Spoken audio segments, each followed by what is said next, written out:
नमस्ते। आज के इस विश्लेषण में हम एक ऐसी कहानी पर बात करने वाले हैं जो सच में सीधा दिल को छू लेती है। रहीम नाम के एक बहुत ही साधारण से इंसान की कहानी। देखिए, रोजमर्रा की जिंदगी में ना हम अक्सर बड़ी बड़ी खबरों और उलझे हुए आंकड़ों में खोए रहते हैं, लेकिन कभी कभी एक बिल्कुल साधारण सी कहानी हमें जिंदगी के सबसे गहरे सबक सिखा जाती है। आज हम असल उदारता, जिसे अरबी में सदका या सखावत कहते हैं, उसके एकदम असली मायने समझेंगे। मतलब हम ये देखेंगे कि कैसे एक इंसान जिसके पास खुद कुछ नहीं है, वो भी कितने बड़े दिल का मालिक हो सकता है। तो चलिए यहां एक बहुत ही बुनियादी सवाल पर बात करते हैं। क्या किसी की मदद करने के लिए या कह लें उदार होने के लिए हमारा अमीर होना सच में जरूरी है? हम में से ज्यादातर लोगों को यही लगता है ना कि जब बहुत सारा पैसा आएगा तब दान पुण्य करेंगे। तो आइए इसी सोच की थोड़ी गहराई में चलते हैं और रहीम की असल जिंदगी को देखते हैं, जो इस पूरी धारणा को बिल्कुल पलट कर रख देती है। तो हमारी कहानी का पहला भाग है एक मुश्किल इम्तिहान और रहीम की दुविधा। अब जरा इस स्थिति की कल्पना कीजिए। रहीम एक छोटे से गांव का मजदूर था, बेहद गरीब। उसकी हर सुबह बस इस जद्दोजहद में शुरू होती थी कि आज परिवार का पेट कैसे भरेगा। एक दिन भर की हाड़-तोड़ मेहनत के बाद उसे कुछ पैसे मिले। वो घर के लिए खाना लेने जा रहा था कि तभी उसके सामने एक बहुत बड़ा धर्म संकट आ गया। एक तरफ घर पर उसके भूखे बच्चे उसका इंतजार कर रहे थे और दूसरी तरफ सड़क किनारे एक बेहद कमजोर, तड़पता हुआ बूढ़ा आदमी बैठा था। अब आप खुद सोचिए, ऐसी हालत में तो कोई भी आम इंसान अपनी मजबूरी के बारे में ही सोचेगा ना। जब रहीम ने उस बूढ़े से हाल पूछा तो पता चला कि उसने सुबह से एक निवाला तक नहीं खाया है। और फिर रहीम ने जो किया वो सच में हैरान करने वाला था। उसने बिना दो बार सोचे अपनी जेब के वो सारे के सारे पैसे उस अनजान बूढ़े के हाथ में रख दिए। बूढ़ा खुद हैरान था कि भाई एक गरीब इंसान अपना सब कुछ कैसे दे सकता है। तब रहीम ने जो कहा वो रोंगटे खड़े कर देने वाला था। उसने कहा, मैं गरीब हूं लेकिन मेरा रब बहुत बड़ा है। क्या बात है! मतलब ये एक ऐसी छलांग थी जो सिर्फ और सिर्फ पक्के विश्वास से आ सकती है। उसने अपने बच्चों की भूख को एक पल के लिए किनारे कर दिया, क्योंकि उससे ऊपर वाले की रहमत पर 100% भरोसा था। और जानते हैं, इस निस्वार्थ काम का असर तुरंत दिखा। रहीम के इस त्याग को देखकर उस भूखे बूढ़े की आंखों से आंसू छलक पड़े। उसे यकीन ही नहीं हो रहा था कि इस कठोर दुनिया में ऐसा फरिश्ता भी हो सकता है। उसने वहीं अपने हाथ उठाए और दिल की गहराई से रहीम के लिए दुआ मांगी, या अल्लाह, इस नेक इंसान को उसके दिए हुए से बेहतर अता फरमा। देखिए, ये कोई रटी रटाई प्रार्थना नहीं थी। ये एक बेबस और भूखे इंसान के दिल से निकली वो आवाज थी जिसमें बहुत ताकत होती है। आगे बढ़ते हैं भाग 2 की तरफ, सब्र और दुआ, खाली हाथ घर लौटना।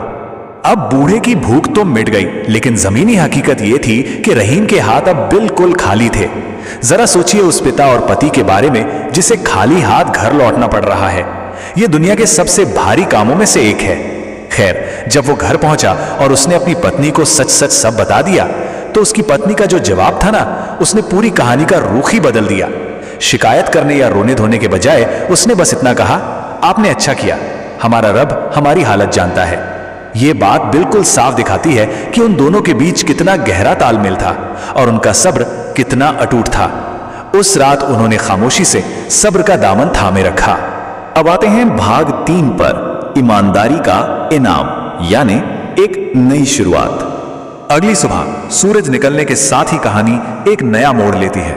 हार ना मानते हुए रहीम फिर से काम की तलाश में निकल पड़ा। रास्ते में उसकी मुलाकात एक व्यापारी से हुई। व्यापारी ने पूछा कि क्या वो मेहनत कर सकता है।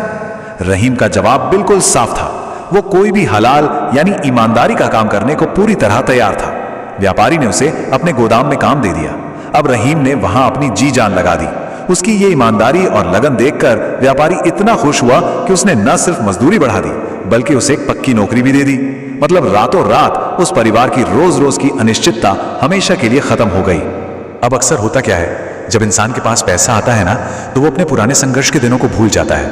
लेकिन रहीम के साथ ऐसा बिल्कुल नहीं हुआ। उसकी जिंदगी में स्थिरता आ गई थी, आमदनी अच्छी हो गई थी, लेकिन उसने अपने उन मुश्किल दिनों को कभी नहीं भुलाया।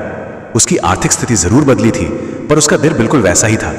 उसने ये नियम ही बना लिया कि हर महीने अपनी कमाई का एक हिस्सा वो जरूरतमंदों को देगा। सच कहें तो दान देने की उसकी वो आदत अब पहले से कहीं ज्यादा मजबूत हो चुकी थी। फिर काफी वक्त गुजर गया। एक दिन अचानक रहीम की मुलाकात फिर से उसी बूढ़े आदमी से हो गई। बूढ़े ने उसे फौरन पहचान लिया और बहुत एहसानमंद होते हुए बोला कि कैसे उस दिन रहीम ने अपनी जरूरत भूलकर उसकी मदद की थी। इस पर रहीम ने मुस्कुराकर जो जवाब दिया वो उसकी सोच की असली गहराई दिखाता है। उसने कहा, बाबा मैंने आपको नहीं दिया था, मैंने तो अल्लाह की राह में दिया था। ये कितना खूबसूरत विचार है ना।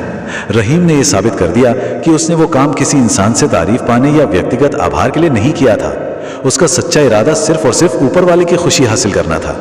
और यही बात हमें ले जाती है हमारे आखिरी हिस्से पर, असली मतलब सदका को समझना।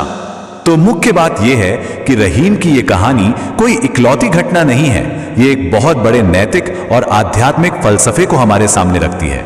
सदका या दान सिर्फ अमीरों की जागीर नहीं है, कोई भी इंसान अपनी हैसियत के हिसाब से इसे कर सकता है। किसी भूखे को खाना खिलाना, प्यासे को पानी का एक घूंट पिला देना या किसी परेशान इंसान की थोड़ी सी मदद कर देना, ये सब के सब सदका के ही रूप हैं। ये रोजमर्रा के वो छोटे छोटे दयालुता के काम हैं जिनके लिए आपको किसी बड़ी संपत्ति की नहीं बल्कि बस एक साफ नीयत की जरूरत होती है। लेकिन हां, एक सबसे कड़ा और जरूरी नियम हमेशा याद रखना चाहिए, सदका केवल और केवल ईश्वर की खुशी के लिए होना चाहिए, दिखावे के लिए बिल्कुल नहीं। अगर आप कोई अच्छा काम सिर्फ इसलिए कर रहे हैं ताकि लोग आपकी तारीफ करें या समाज में आपका नाम हो, तो सच मानिए उस दान का सारा आध्यात्मिक महत्व उसी वक्त शून्य हो जाता है। नियत ही वो चीज है जो एक मामूली से काम को इबादत बना देती है। सच्चा दान बस वही है जो पूरी तरह से निस्वार्थ हो और बिना किसी अहंकार के किया जाए। और इसी विचार और तेजक संदेश के साथ हम आज के इस विश्लेषण के अंत पर पहुंचते हैं। आज हमें खुद से बस एक सवाल पूछना है, बिना किसी दिखावे के, बिना किसी शोर शराबे के, वो कौन सा छोटा सा नेकी का काम है जो हम आज अभी कर सकते हैं। रहीम की कहानी हमें यही सिखाती है कि अच्छाई की शुरुआत के लिए बहुत सारे पैसों का इंतजार मत कीजिए, बस अपने आसपास देखिए, शायद कोई आपके एक छोटे से कदम का इंतजार कर रहा हो। तो इस पर जरूर सोचिएगा, सीखते रहिए, ज्ञान बांटते रहिए और हम जल्द ही मिलेंगे एक और नई और दिलचस्प चर्चा के साथ। अपना ख्याल रखें।